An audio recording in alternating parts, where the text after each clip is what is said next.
우리가 아브라함의 삶을 이야기할 때 나그네의 삶이다 이렇게 자주 말합니다.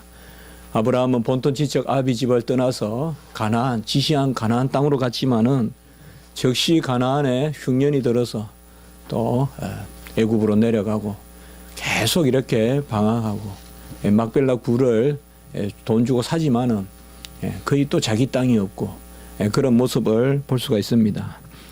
다윗의 삶도 어떻게 보면 상당히 쫓기고 방황하는 그런 부분이 있습니다. 솔로몬은 상당히 정착된 그런 삶을 살았지만은 그 아비 다윗은 왕이 되기 전에는 물론 기름 부음을 일찍 받았지만은 선한 그런 도망을 다녔고 또 왕이 되고 나서는 죄로 말미암아 쫓겨다니는 막 크게 그렇게 한번 생각을 해봤습니다.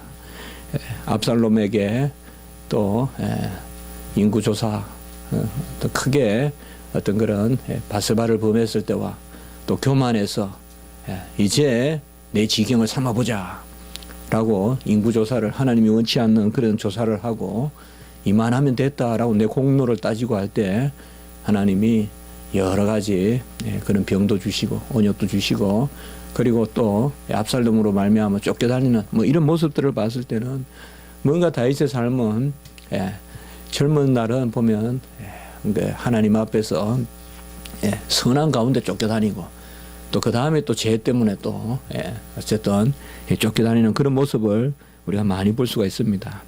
오늘 시편도 우리가 지난 시편 또 지지난 시편과 마찬가지로 우리가 표제에 보면 다윗의 마스길 인도자를 따라 현하게 맞춘 노래 10사람이 이렇게 나옵니다. 10사람이 사울에게 이르러 말하기를 다윗이 우리가 있는 곳에 숨지 아니하였나이까 하던 때에 이렇게 나와 있습니다. 구체적인 상황이 나와 있고 이 시편의 성격이 또 마스길이다.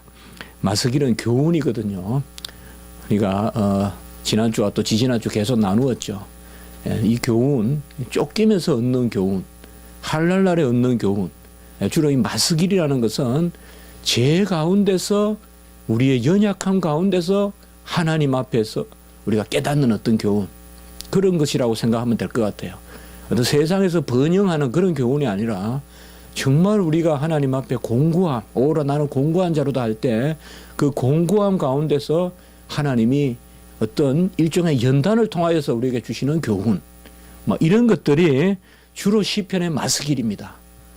우리 지난 시간도 봤어요. 지난 주간에도 우리가 다윗의 마스길이 나왔잖아요. 오늘 여기도 보면 가장 쫓길 때 이것은 뭐 죄로 쫓기는 것은 아니에요. 그러나 가장 어떤 연단이 있고 힘든 일이 있을 때 특별히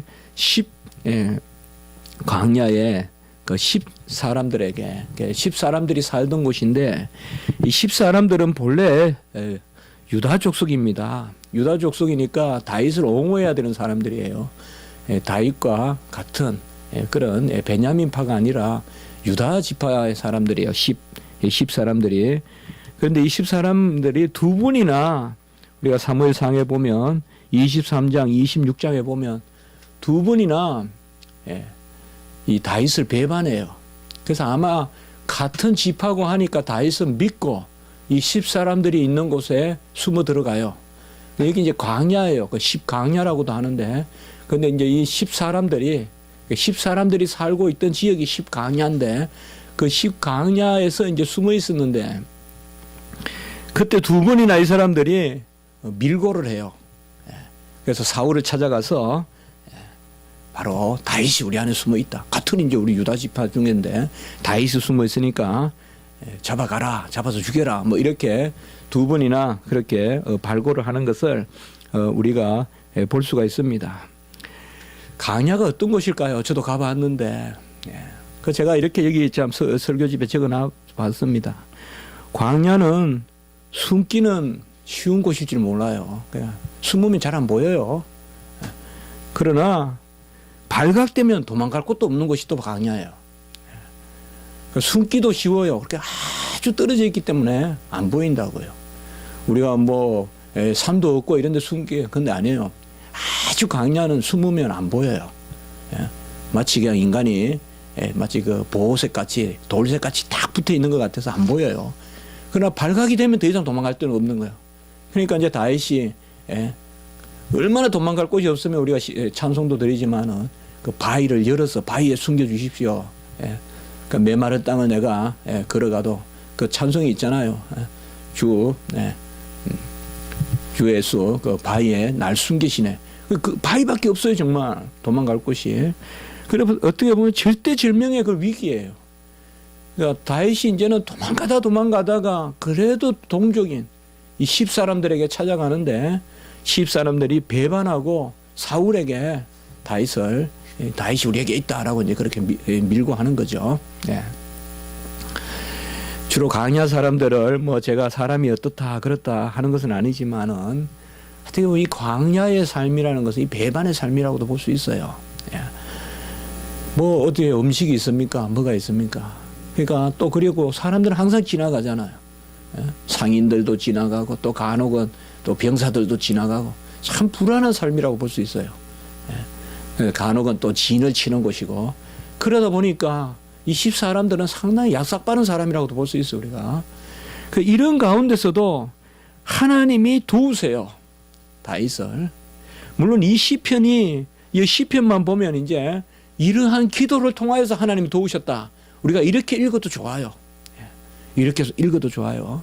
한 번 발구했을 때 첫 번째는 하나님이 어떻게 도우시는가 하면 이제 완전히 그냥 다윗이 죽을 지경이 됐잖아요. 이제 다윗이 있다 그러니까 딱 이제 사울의 병사들이 잡으러 오는데 그때 완전히 이제 잡힐 지경쯤 돼가지고 하나님이 블레셋을 보내요. 블레셋을 보내가지고 전쟁을 일으켜요. 그래서 더 이상 사울이 다윗을 쫓지 못하고 돌이켜요. 돌이켜서 첫 번째는 살아나요. 첫 번째는. 그게 아니면 다윗은 잡힐 수밖에 없어요. 도망칠 곳이 없어요. 이제 더 이상. 광야에서 쫓기면 갈 곳이 없는 거예요. 그런데 그때 하나님이 블레셋을 들어가지고 사울에게 전쟁 소식이 나이다 하면서 돌이킨단 말이에요. 그래가지고 이곳이에서 나누어진다라는 의미의 바위 이름도 하나 딱 정해놓고 그렇게 해서 돌아서요. 돌아섭니다. 첫 번째는 그렇게 하나님이 보호해 주시고 두 번째 또 10강야에 또 숨어들었는데 우리가 살다 보면 뭐 얼마나 어리석으면 두 분이나 속냐 하지만은 인생을 살다 보면 두 분만 속습니까? 사람에게 10번도 속고 100번도 속죠. 같은 사람에게도. 다윗은 또 쏘가요. 10사람들한테. 그때 또 이제 다윗이 있다라고 이야기하는데 이번에는 이제 하나님이 어떻게 도우시느냐. 이들에게 잠을 주세요. 잠을. 그들을 깊이 잠들게 하셨다. 그러니까 왠지 그냥 모르게 잠을 들게 만들어가지고 전부 사울의 3,000병사가 이제 잡으려고 모여들었다가 다 이제 잠이 드는 거예요. 그래서 이제 그때 다윗이 이제 수하의 병사들 요압이나 이런 사람들 이제 풀어가지고 이제 가는 거잖아요. 그때 이제 다윗이 죽일 수 있었단 말이죠. 사울을. 죽일 수 있었는데 바로 여호와의 기름 부음 받은 자를 치는 것을 여호와께서 금하시니. 아주 유명한 그런 우리가 기억하는 말씀이잖아요. 여호와께서 기름 부음 받은 그 사울을 하나님이 관리하시지 우리 인간이 칠 수 없다 이거죠. 아무리 악행을 한다고 해도. 그리고는 창과 물병만 가지고 오는 뭐 이런 기사를 우리가 사무엘상 23장과 26장에서 볼 수가 있습니다. 바로 본 시편은 이런 은혜 가운데 기록되었다고 볼 수도 있고 아니면 오늘 시편 그대로 말씀하시듯이 표제에서 말하듯이 이런 은혜의 절박한 가운데서 이런 은혜가 필요한 가운데서 이 시편을 적었다라고 해도 우리가 크게 무리가 없을 것입니다. 어쨌든 오늘 시편은 절대절명의 위기다. 더 이상 도망갈 데 없고요. 정말 이스라엘 백성들이 홍해까지 몰렸을 때의 상황. 뒤에는 그냥 기병이 쫓아오고 당대 세계 최고의 기병 바로 그 바로의 병사들이 쫓아오고 있고 앞에는 홍해가 놓여 있는 어떤 그런 지경이 바로 오늘 지경이에요. 그런데 절대절명의 위기에서 하나님께 구하는데요. 오늘 시편은 세 부분으로 짧은 시편이지만은 세 부분으로 우리가 대체로 생각해 볼 수 있을 것 같아요. 1절에서 3절은 위급한 때 도우시는 하나님. 그래서 여호와 하나님께 부르짖는 그런 기도의 부분이 바로 1절에서 3절.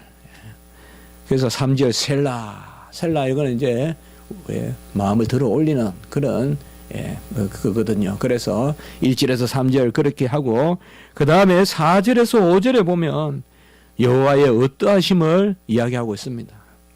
그러니까 우리가 항상 주목해야 되는 것은 기도 가운데는 여호와의 어떠하심에 대한 그런 고백이 있다는 거죠. 그러니까 여호와는 어떠하시니 나를 도우소서. 우리가 기도할 때 가장 사실 절박하게 붙드는 게 뭐예요? 여호와의 어떠하심이잖아요. 선하심, 인자하심, 용서하심, 참으심, 그리고 보호하심, 이런 것들을 우리가 어떠하심에 간구하잖아요. 정말 우리가 뭘 붙들어요? 밧줄을 붙들어요? 손을 붙들어요? 여호와는 손이 없으신데 여호와의 어떠하심을 붙들잖아요. 여호와의 어떠하심에 의지하잖아요. 그래서 1절에서 3절까지는 기도를 담고 있고 4절, 5절에서는 여호와는 어떠하신 분이다. 지극히 기도 가운데서 우리가 합당한 그런 모습이죠. 여호와는 어떠하신 분이다. 성실하신 분이다. 돕는 분이다. 생명을 붙들어 주시는 분이다. 이렇게 크게 세 가지로 또 말하고 있어요.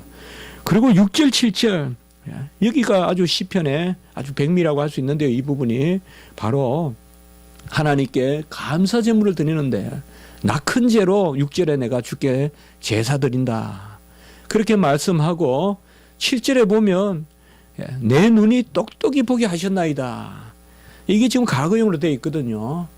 근데 이것을 우리가 이제 어떻게 읽어야 되느냐. 미래형인데 당겨서 본듯이 말한다고 볼 수가 있어요.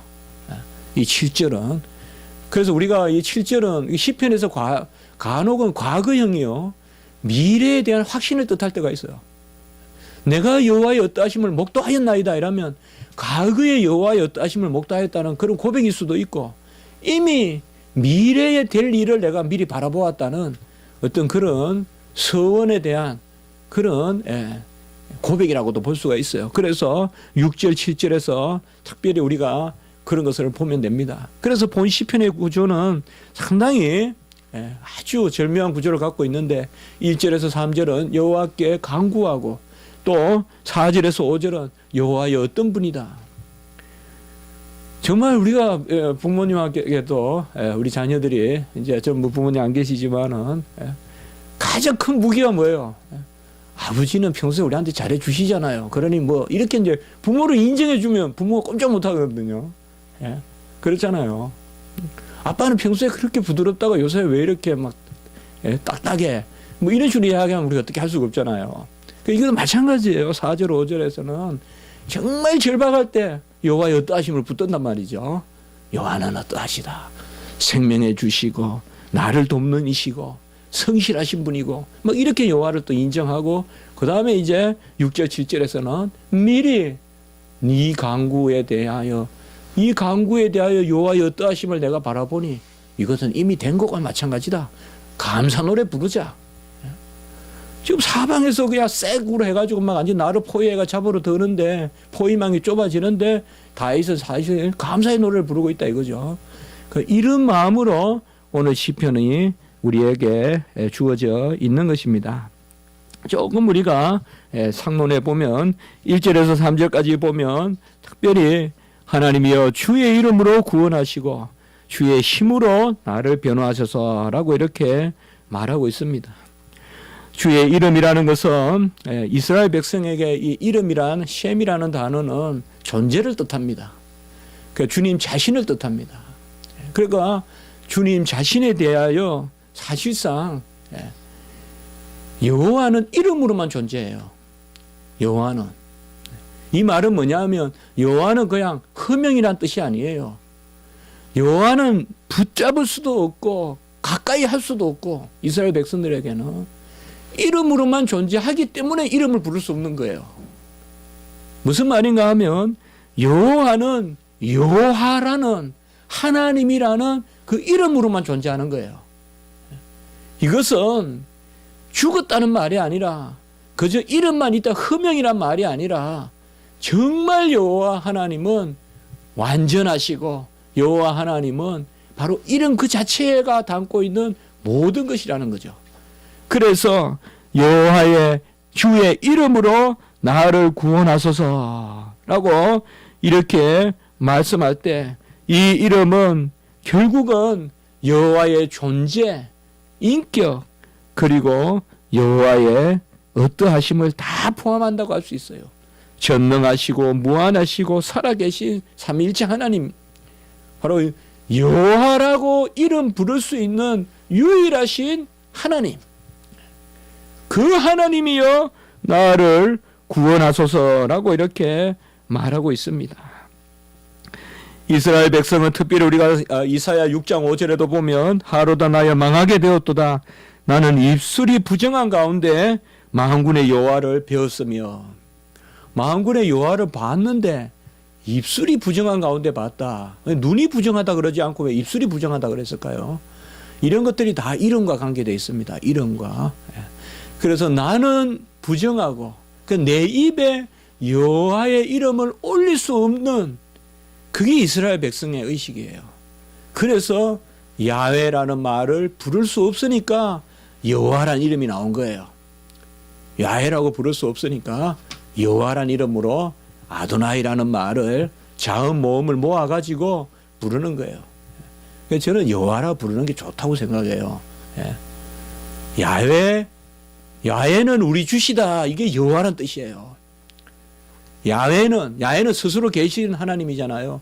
스스로 계신 하나님은 내 주인이시다, 이것을 한 단어로 말하면 여호와예요. 우리 여호와라 부르는 거 좋아요. 여호와라 부르는 거죠. 그러니까 항상 구약 백성들은 이 나는 입술이 부정하고 나를 떠나소서, 그리고 내 입에 담을 수 없고 그런 것들인데, 오늘 다윗은 주의 이름으로 나를 구원하소서. 이 하나님이 우리에게 이제 자신의 이름을 드러내시고 마음껏 부르게 하시고 그 이름 가운데 우리에게 권능을 행하시는데, 이사야 9장 6절에 보면 이 주님이 기묘하고 모사고 전능하신 하나님이고 영존하신 아버지, 바로 예수 그리스도로 오신 것입니다. 어떻게 보면 예수 그리스도가 이 땅에 오신 것은 우리가 마음껏 믿게 하시려고, 마음껏 이름 부르게 하시려고, 여호와를 마음껏 부르게 하시려고 이 땅에 오신 거예요. 우리가 누구를 믿어야 될지 바라보게 하시려고요. 믿음의 대상으로 오신 거예요. 예수님은 하나님이 믿음의 대상을 보여주신 거예요. 보내주신 거예요. 우리가 부를 이름을 던져주신 거예요. 그게 바로 예수 그리스도세요. 그래서 천하에 구원받을 다른 이름이 없고 예수 그리스도의 이름 외에는, 사도행전 4장 12절, 지난 주간에 우리가 주일 설교도 봤잖아요. 예수님의 이름 외에는 은과 금은 내게 없거니와 나사렛 예수 그리스도의 이름으로 일어나 걸어라 라고 말하는 이 이름, 이것이 바로 하나님께서 우리에게 자기 자신을 주시는, 이름을 주셨다는 것은 자기 자신을 주시는, 그래서 아들을 통하여 마음껏 이름을 부르게 하는, 우리 예수님의 이름을 많이 불러야 되겠어요. 이 이름을 못 불러서 얼마나 속이 타는 사람이 많겠냐 말이죠. 초대교회 핍박받을 때 어느 지하교회, 북한교회 이 예수 그리스도라는 이름을 얼마나 부르고 싶겠냐 말이죠. 그 여호와의 이름으로 나를 구원하소서, 이렇게 말씀하고 있죠. 우리는 예수 그리스도, 기묘여 모사여 전능하신 하나님, 영존하신 아버지요, 그 예수 그리스도의 이름, 예수 그 이름으로 우리가 구원에 이른다. 그리고 주의 힘으로 나를 변호하소서, 1절 후반부에 보면 주의 힘이다. 이것은 이 이름이 가지고 있는 권능입니다. 우리가 어떻게 우리 자신을 드러내겠습니까? 나의 선함을 어떻게 드러내겠습니까? 바로 여호와의 능력 외에는 우리 자신을 드러낼 수가 없습니다. 아무도 세상의 권능으로는 선과 악을 드러낼 수가 없고 우리 자신을 옳다고 드러낼 수가 없습니다. 450명의 그 바알의 거짓 이방의 그런 선지자들과 엘리야가 갈멜산에서 그런 결투를 벌이는 거잖아요. 일종의 영적 결투를 벌이는 건데, 갈멜산에서 그때 결국 엘리야를 변호하는 게 뭐예요? 엘리야가 옳다는 걸 누가 변호하겠어요? 사람이 변호하겠어요? 사람은 바알 때 450 그 선지자가 옳은 것 같겠죠. 숫자도 많고. 하늘에서 불이 떨어지니까, 권능이 떨어지니까 엘리야가 옳다 이거죠. 우리도 주의 힘이 나를 변호하는 것입니다. 아멘. 주의 힘이 나를 변호하는 것이에요. 어떤 현자가, 어떤 선생이 나를 변호하지 못합니다. 여호와의 권능이 나타납니다. 엘리야를 들어주셨듯이 일거에 그들을 다 시내가에 데려가서 죽여버리잖아요. 이건 뭐예요?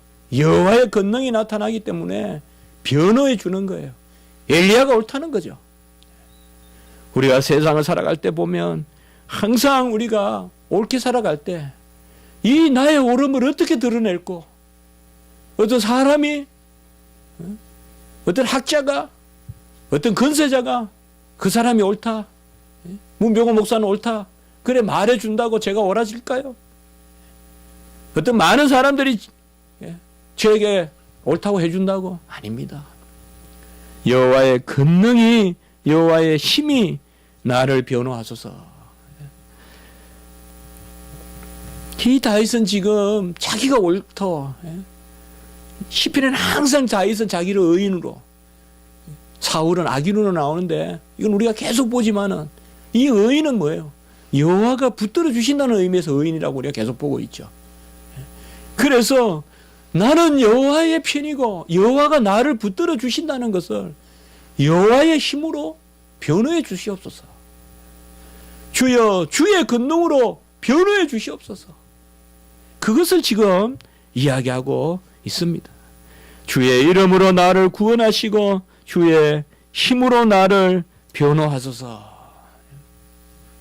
하만이 장대를 마련하고 이제 모르드게를 죽이려고 할 때 누가 모르드게가 옳다는 것을 변호하겠죠? 하만은 얼마나 강교한 사람입니까? 이 세상에는 강교함이 얼마나 많습니까, 여러분들? 얼마나 인간적인 깨를 써서 뻔히 보는데 백주에 눈을 속이는 일들을 얼마나 많이 자행하고 있습니까? 그러나 여호와의 권능이 일어나면 하만이 그 장대에 자기 장대에 자기가 걸리고 모르드게를 하나님이 오히려 권능의 옷을 입혀주는 그것을 우리가 볼 수가 있는 것입니다. 그리고 2절에 보면 하나님이여 내 기도를 들으시고 내 입의 말에 귀를 기울이소서라고 이렇게 말씀하고 있습니다. 기쁠 때 찬송하고 한날날에 기도하라고 우리가 말씀을 듣습니다. 이 말은 기쁠 때만 찬송하고 어려울 때만 기도하라 그 말이 아니라 기쁘나 슬프나 환난이 있거나 찬송하고 기도하라는 것입니다. 기도라는 것은 내가 살아있다는 그런 표입니다. 영적으로 우리는 살아야 되고 영적으로 살아있어야 성도인데 기도하지 않으면 이 살아있음이 나타나지 않습니다. 물은 길어야 물이 흐릅니다. 지하의 샘물은 자꾸 퍼내야 물이 모입니다. 지하에 물이 모여서 깊은 강천수가 나옵니다. 물은 자꾸 길을 내야 돼요. 그 기도는 그런 것이라고 생각합니다. 눈이 있다면 기도는 눈의 시력을 제공하는, 입이 있다면 기도는 그 입의 음성이고, 귀가 있다면 기도는 그 귀의 청력입니다. 기도가 없으면 눈뜬 봉사예요. 단달 봉사예요. 눈뜬 봉사예요. 눈은 떠 있지만 안 보이는 거예요. 기도하지 않으면 귀는 가지고 있을지 몰라도 청력은 없어요. 기도하지 않으면 시력도 청력도 다 없습니다. 기도해야 우리는 비로소 영적인 청력을 가지게 되고 영적인 시력을 가지게 되고 영적인 입술이 열립니다. 기도 없으면 다 벙어리요. 기도 없으면 다 그겁니다. 그래서 언제든 생명의 강구는 기도로, 기도는 길을 발견할 뿐만 아니라 만들어냅니다. 광야에 무슨 길이 있겠어요, 여러분들? 저는 항상 그런 생각을 해봅니다. 어려울수록 우리가 기도하기 어려워요. 저는 그런 생각해요. 인간이 어려우면 기도해요.